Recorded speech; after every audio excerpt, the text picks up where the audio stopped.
Banyak orang berpikir untuk memulai bisnis maritim mesti punya kapal dulu. Kapal mahal kan? Ratusan miliar, kru, biaya minyak. Padahal ada pemain di industri ini yang tidak punya satu kapal pun, tapi cash flow-nya miliaran per tahun. Mereka cuma ngurus kapal orang lain. Di sisi lain, ada yang sudah punya kapal, armada lengkap, tapi malah boncos. Kenapa? Ternyata salah pilih izin. Modal berkali lipat, tapi profit tidak sesuai harapan. Anda lagi bingung pilih mana?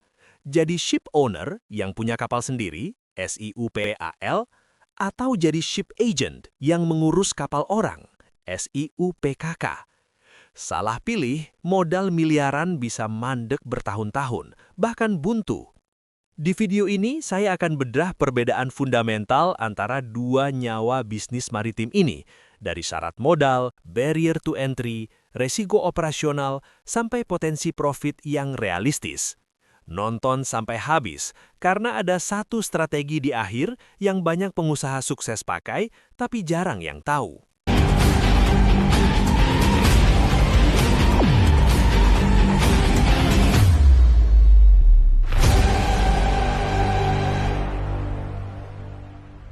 Pertama, siapa itu SIUPAL dan SIUPKK?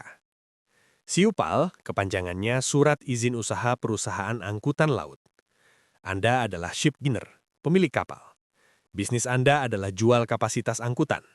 Punya kapal, muat barang, kirim, terima uang dari customer. Analoginya begini, kalau SIUPAL itu seperti perusahaan PO Bus. Anda punya bus, Anda jualan tiket dan kursi. Revenue Anda dari berapa banyak penumpang yang naik. Sekarang SIUPKK. SIUPKK adalah Surat Izin Usaha Perusahaan Keagenan Kapal. Anda adalah ship agent atau perusahaan keagenan. Anda tidak punya kapal. Pekerjaan Anda adalah jadi manajer kapal milik orang lain, selama kapal itu berada di pelabuhan Indonesia. Analogi yang lebih tepat seperti event organizer atau concierge hotel. Tamu kapal datang, Anda urus kebutuhan kapal. Mulai dari surat-surat, koordinasi, sampai layanan-layanan pendukung. Anda tidak punya hotelnya, tapi Anda yang menghubungkan semuanya. Inti paling pentingnya begini. SIUPAL, Anda jualan freight, ongkos angkut. SIUPKK, Anda jualan jasa pelayanan, agency fee. Dua model bisnis yang sangat berbeda. Mari kita bedah satu persatu. Sekarang, apa syaratnya untuk bikin SIUPAL atau SIUPKK? Kita mulai dari modal. Kalau SIUPAL, barrier to entry-nya sangat tinggi. Anda mesti siapkan modal dasar perusahaan minimal 50 miliar rupiah. Tapi tunggu, modal yang benar-benar disetor, uang yang harus langsung masuk ke perusahaan minimal 12,5 miliar rupiah. Itu untuk perusahaan domestik. Kalau joint venture dengan investor asing, syaratnya lebih ketat. Kapal minimum 5.000 gross tonnage. Kapal segitu harganya minimal 100 miliar dan lebih realistis 200 sampai 400 miliar, tergantung kondisi kapal.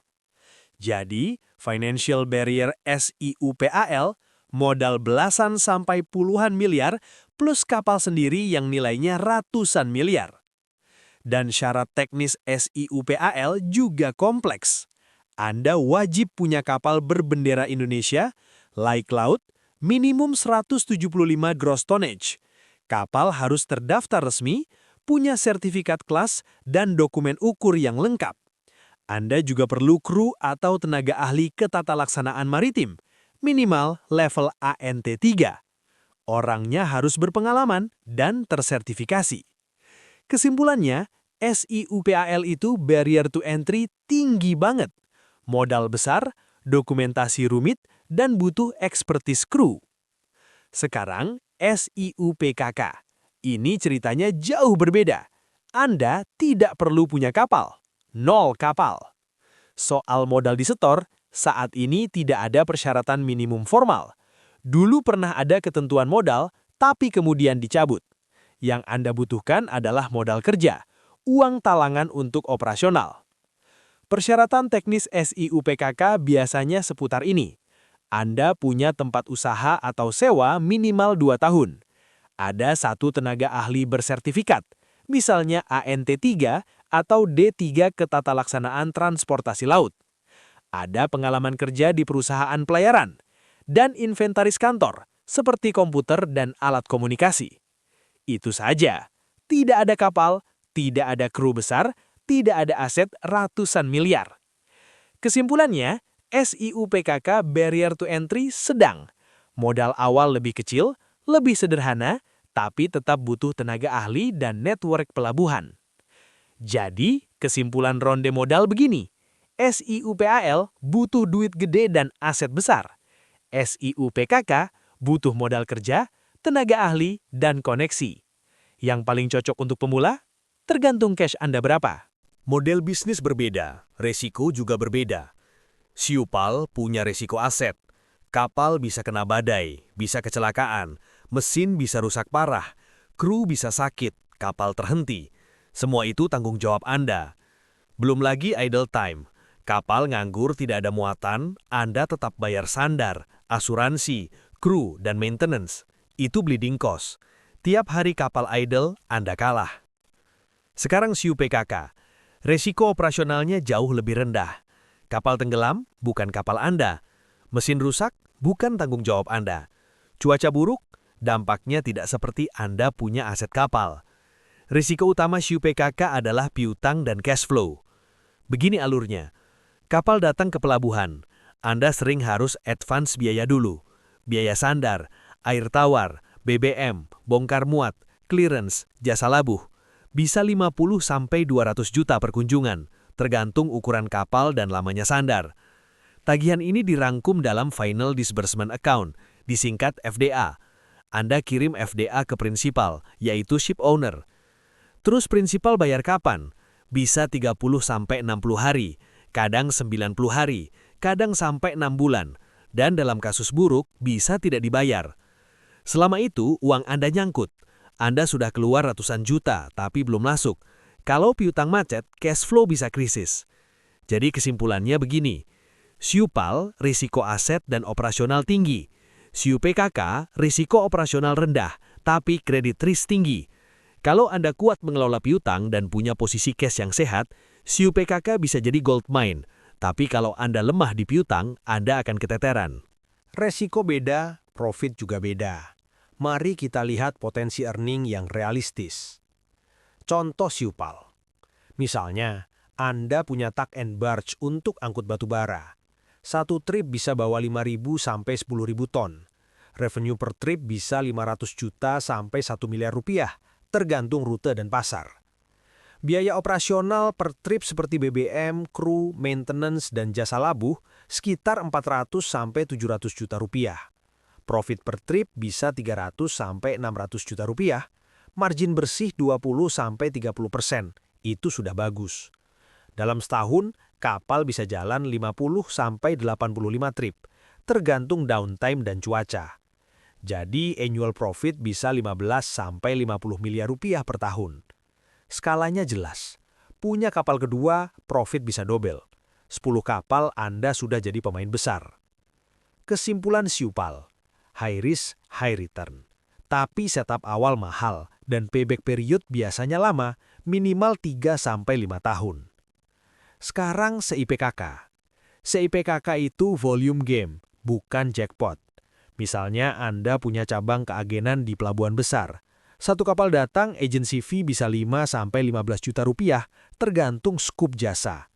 Kalau sebulan ada 30 sampai 50 kapal, ambil contoh 50 kapal kali 10 juta rata-rata. Itu 500 juta per bulan, atau sekitar 6 miliar per tahun dari agency fee saja.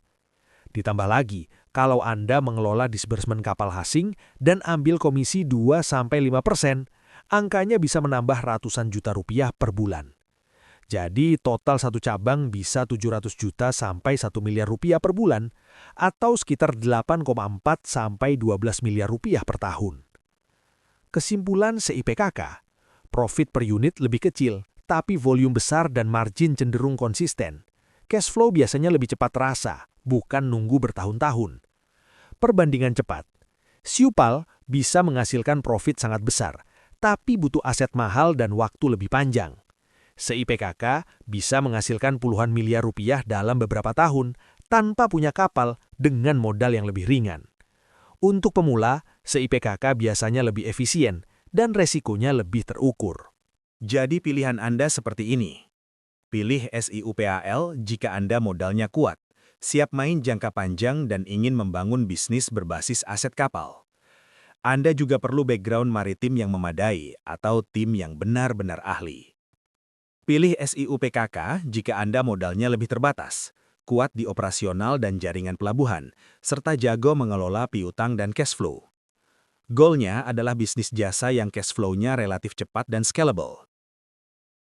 Tapi ada satu strategi yang jarang dibicarakan, dan ini yang dipakai banyak pengusaha sukses. Strateginya, mulai dari SIUPKK lalu naik ke SIUPAL. Kenapa ini smart? Pertama, Anda belajar operasional kapal dari sisi keagenan.